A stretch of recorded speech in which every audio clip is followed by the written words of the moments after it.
This is Rick McMahon from Real Estate Advantage. I'm sitting here today with Jeff Hansen from Prime Mortgage. We'd like to take a few minutes to tell you about purchasing a condominium on Chautauqua Lake, what it takes, what's involved in it. We're going to cover closing costs, choosing the right realtors, some things to consider about the rules and regulations of different associations. And I do happen to have a little cheat sheet here because there are a number of questions and I frankly don't have them memorized. So let me just start by introducing Jeff. And I got a couple questions. Jeff, why don't you give them an idea of what the closing costs are? Well, when it comes to making the purchase of a condominium, there's going to be four ingredients that a borrower is going to need to come to the table with. And one is going to be a down payment. Second is going to be closing costs. Third is going to be property taxes. Fourth, homeowners insurance. Excuse me, there's one extra, and that's homeowners association dues. So with this said, this is the five ingredients it's going to take for you to come to the table for making this purchase and this transaction to evolve. Okay. Is there anything about the down payment that people should be aware of when they're buying a condominium? The difference between putting maybe 20% down, 30% down, does it make a difference or? It does. Predominantly in the past, buyers have been putting 20% down because they can avoid the PMI insurance. In the last year and a half, we've had some pricing changes, if you will. The market has changed. The condominiums and second homes are now looked at and priced as though they're investment properties.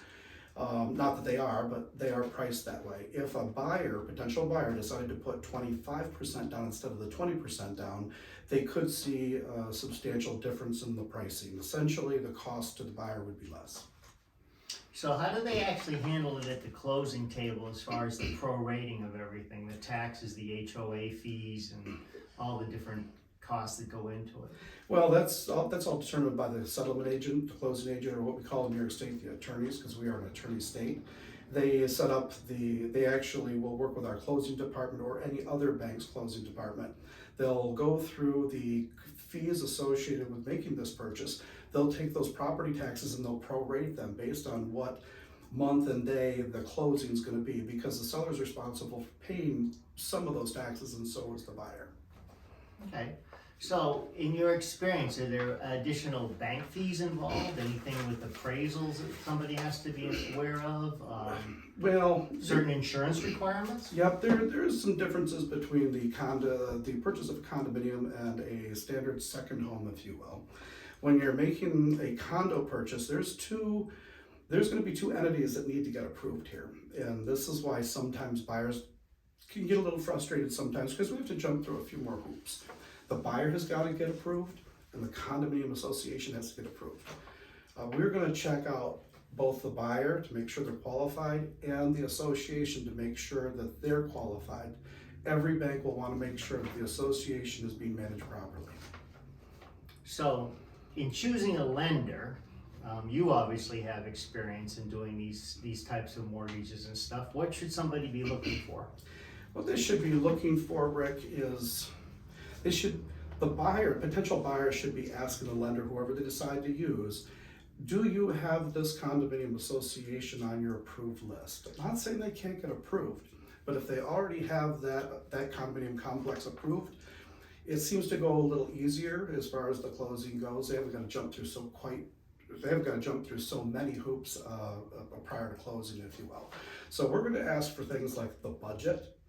The budget meaning how well is this association funded. We're going to ask for the master insurance policy, and that's for the entire complex. We're going to be asking for the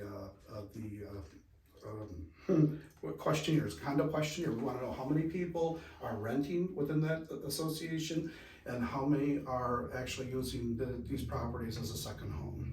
So there's going to be a lot of validating. In addition to this, we're going to be looking at the reviews. Our underwriting department, any other bank's underwriting department will be looking at the reviews of that condominium complex, meaning online reviews. What are the people who are living there saying about this complex? That was actually new to me just until the last year and a half. I didn't realize they took it into that type of detail, but they are checking the association out very thoroughly. So are all banks set up to do this, or is it really are you better off to be with a bank that has some familiarity with the particular complexes you're getting involved in? It does, especially if you're working with a local bank, because we're gonna be interfacing with the manager of that association. We're gonna wanna know their full contact information. If it's local, it works a little better. Not saying that an out-of-town bank can't do the same thing, but as far as the contacts and the communication on a local level, it does help. Does help the transaction. Well, thank you very much. Some things that I get asked, being a realtor and having sold 31 years on condominiums around the lake, I'll give you some of the highlight questions I get asked consistently by everybody. Believe it or not, the number one question I get, my wife and Julia get, is pets. And this is something you may want to ask. Now, this varies complex to complex. Usually, generally speaking, they limit it to 2 pets. They have certain weights, maybe not above 50 pounds or stuff. I have never seen anybody ever be denied a condo, the purchase of a condominium based on the size of their pet or something. Usually it's a behavior issue more than anything else. And a matter of fact, a number of the complexes have set aside pet areas so that you can take your dog for a walk and they can do their business and everything, and it works out fine for everybody involved. Second thing is, what does the HOA fees cover? This again varies from complex to complex. Basically, you own from the inside of the outside paint in, and you're responsible for all that. Some complexes, though, put the onus of the decks on the shoulders of the homeowner. They tend to sometimes put the changing out of exterior doors on the homeowner. Again, I can explain that to you depending on which complex you get involved in, but it's something you should always be aware of and ask those questions. Does the condo come with a boat slip? Very common question, and the answer is no, it does not. A boat slip tends to go into a general pool, and normally when you sell the condominium, your slip just comes available to who's ever in line to get the next boat slip. So sometimes you'll purchase a condominium in a complex that has no waiting list. Sometimes you'll purchase where they have 2 or 3 or 4 people waiting to get a boat. Depends on the size of your boat, depends on a lot of things. Now, canoes, kayaks, anything like that, there's always room for that. Generally, there's even room for jet skis. But the boat is a separate thing. Normally different fees on it too, depending on the size of the boat. Outside of the HOA fees, there is a complex on Chautauqua Lake that does include the boat slip with the HOA fees. The majority of them do not do this. How many parking places do we get? Varies again according to complex, but you're definitely going to get 1. A lot of times you can get 2, and then there's a set aside place for guest parking. And timing for the closing, 7 to 8 weeks is realistic, even if you pay cash. Would you agree with this? Very much so. Yeah, we're an attorney state, and I have no explanation for this, but it seems to take 7 to 8 weeks on the thing.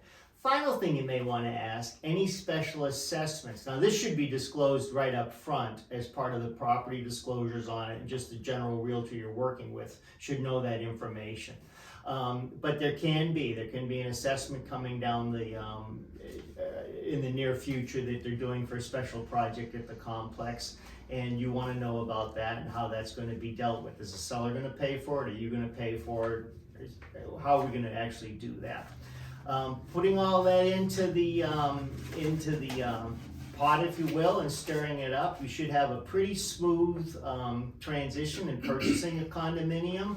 The onus that you really have on yourself is just to make a decision which unit you want, and the realtor, the banker, the attorneys, and everybody else involved behind the scenes will take care of all the details. I thank you for listening to us, and if we can ever do anything for you, I'm Rick McMahon with Real Estate Advantage.